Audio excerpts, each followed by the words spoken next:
Saking hebatnya si pembuat cerita, anime-anime yang mereka hasilin berhasil bikin para penontonnya terhanyut akan emosi yang mengalir di anime yang mereka tonton. Apalagi kalau temanya soal yang sedih-sedih. Buat orang yang hatinya lemah ataupun kuat sekalipun, pasti mata mereka langsung banjir air mata.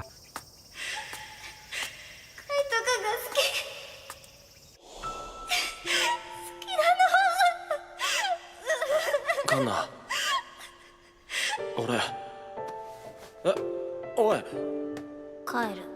Halo, gue Andre, semua yang ngasih anime. Hari ini kita ngebahas 5 anime yang pasti bakal bikin lu nangis pas nontonnya. Bagian pertama, kalau misal lu suka sama pembahasan ini, jangan lupa like terus share videonya ke teman-teman lu yang lain. Apalagi buat yang dulu nge-request terus soal pembahasan ini. Pokoknya lu wajib banget nge-share supaya makin banyak yang tahu soal channel Disik Anime. Terus kalau gitu kan, gue juga jadi makin semangat bikin videonya.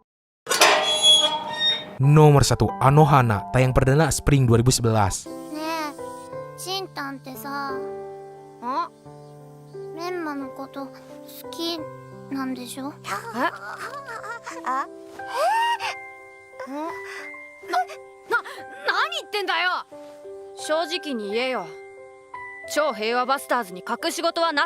Banyak orang yang kagak bisa move on sampai keinget-inget terus nih anime karena endingnya yang nonjok hati banget. Tapi buat lu yang gampang bosenan, gua kagak nyaranin anime buat lu tonton karena irama ceritanya tuh lambat banget. Menurut gua sendiri kekurangan di anime letaknya cuma ada di plot hole-nya doang. Banyak kejadian ganjil yang kurang dijelasin asal muasalnya kenapa. Tapi kalau misal lu ngincer unsur yang bisa ngebasahin mata doang, Anohana lah salah satu yang terbaik. 抜けたとこあるから自分が死んだこと気づいてないかもしれないじゃない。知ってるよ。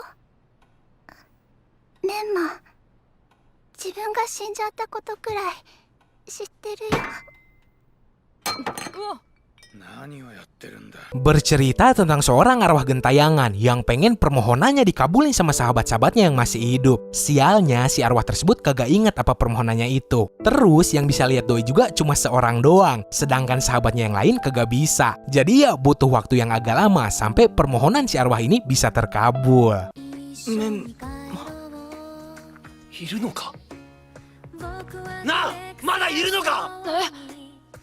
Memma, ごめん。その時思ってしまったんだ。消えなくてよかったって。 Nomor 2, Angel Beats, tayang perdana Spring 2010.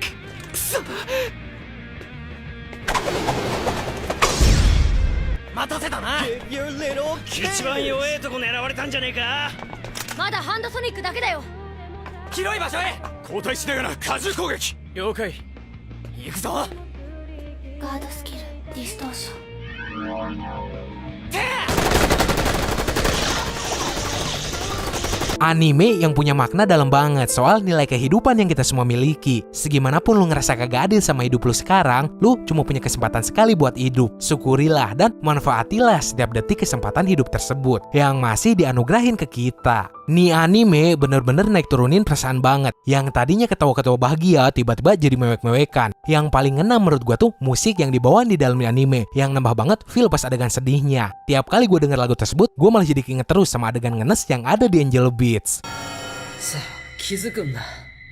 お前はピエロだ。ほら、あんな暗いところに寂しげな目をしている女の子がいるよ。あ、いけない、本当だ。僕が笑わせてあげ。おやば。お前最低な。 Berlatar di akhirat, di mana semua arwah remaja yang meninggal dalam keadaan punya keinginan yang belum terpenuhi berkumpul. Para arwah itu ngebentuk sebuah pasukan bernama Shinda Sekai Sensen buat protes ke sang pencipta atas ketidakadilan yang mereka terima saat masih hidup. Tapi ada seseorang yang punya misi ngegagalin pasukan tersebut, yaitu seorang cewek yang disebut-sebut sebagai malaikat, utusan sang pencipta.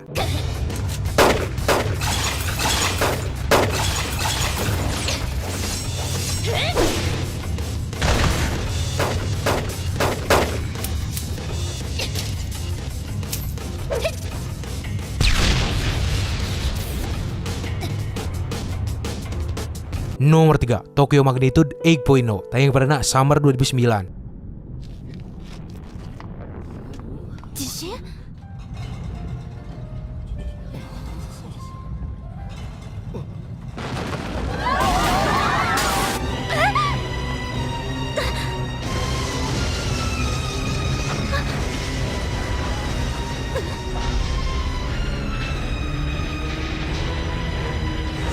Seriusan, nih anime punya plot twist yang bikin nyesek banget. Biarpun mungkin kalau lu mikir keras pas nontonnya, akhir cerita nih anime udah ketebak banget. Maka dari itu, gua saranin kalau misal lu pengen nonton nih anime, nikmatin aja, kagak usah ngira-ngira cerita apa yang selanjutnya bakal terjadi. Anime ini dibuat berdasar prediksi gempa dengan keakuratan mencapai 70%. Kalau 30 tahun mendatang, bakal ada gempa 7 skala Richter yang katanya bakal mengguncang Tokyo. Di anime Tokyo Magnitude 8.0 ini ngegambarin gimana keadaan yang terjadi jika hal itu bener-bener jadi kenyataan. 家が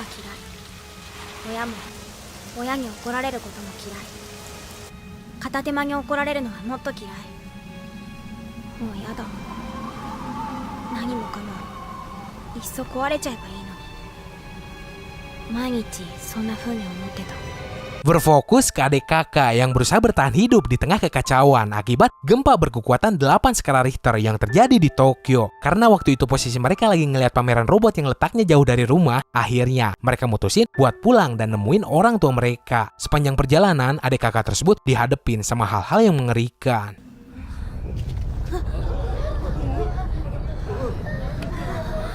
Daijoubu yo. Yoshin って言ってね。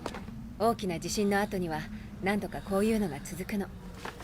今のは小さかったし、ここは大丈夫でしょ。 Nomor 4, Plastic Memories, tayang perdana Spring 2015. 私もトイレ探し中なので。いや、そもそも俺別にトイレ行きたくないし。私はダメかも。わ、ちょっと待った。こらえろ。 Sedikit fakta buat lo, anime original ini ditulis oleh orang yang sebelumnya pernah nulis naskah pembuatan anime Steins Gate sama Robotics Note. Jadi udah jelas unsur sci-fi di Plastic Memories kerasa banget. Anime yang ngulik jawaban mengenai makna dari pertanyaan simpel semacam apa jadinya jika kita semua bisa ngehapus sebuah ingatan di dalam kehidupan kita. Olivia! 嘘、まさか信じられない。我が心の玉よ。ああいう時。エルさん。どこ触ってるんだよ。 Berlatar di masa depan di mana teknologi robot Android udah mutakhir banget. Di masa itu semua Android sama manusia hidup berdampingan. Perusahaan pembuat Android itu ngeluarin sebuah model Android baru bernama Giftia. Doi itu cuma punya masa hidup sekitar 9 tahun lebih 4 bulanan. Kalau udah lewat masa itu, Android tersebut bakal rusak dan kehilangan memori mereka. Nah, ceritanya ada seorang cowok yang dikasih model baru tersebut sebagai partner. Tapi sayangnya, Android itu cuma tinggal punya masa hidup sekitar 2000 jam. Padahal mereka berdua udah saling jatuh cinta dan lagi sayang-sayangnya. もしかして私は司を苦しめてる？だったら言ってほしい。私は司を苦しめてまでパートナーでいたいとは思わないので。 Nomor 5, Clannad, tayang perdana Fall 2007. もっと足を開いて腰を溜めて打つんだ。打ったら一塁へ走るんだぞ。ストライク！友よ、ここからここ以外は振らずに見送れ。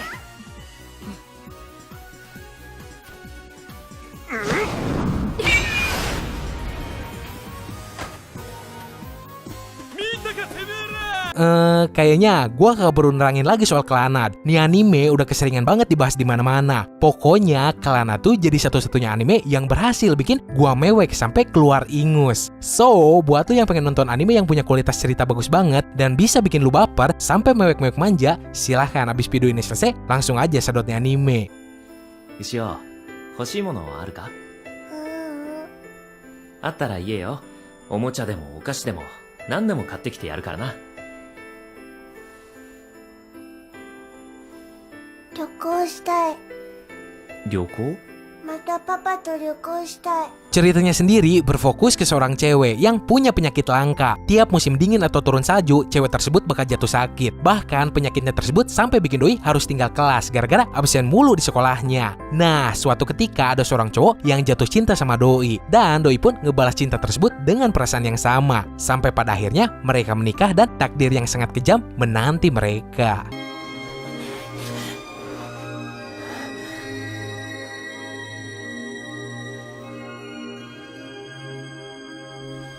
Papa, どうした？牛は。今こもう電車の中。ああ、もう電車の中だ。 Oke, segitu aja buat hari ini. So, di antara kelima anime tersebut, apa ada yang jadi favorit lo? Kalau misal lo pengen updatean video lagi dari Disik Anime, lo tinggal subscribe di bawah. Logikanya gini, kalau kagak ada yang subscribe, ngapain juga gua bikin video lagi? Tuh yang lihat, semoga lo enjoy yang bisa nambah pengetahuan lo seputar dunia manga. Sekian dari gua, sorry kalau salah kata. Dan sampai jumpa di bagian kedua.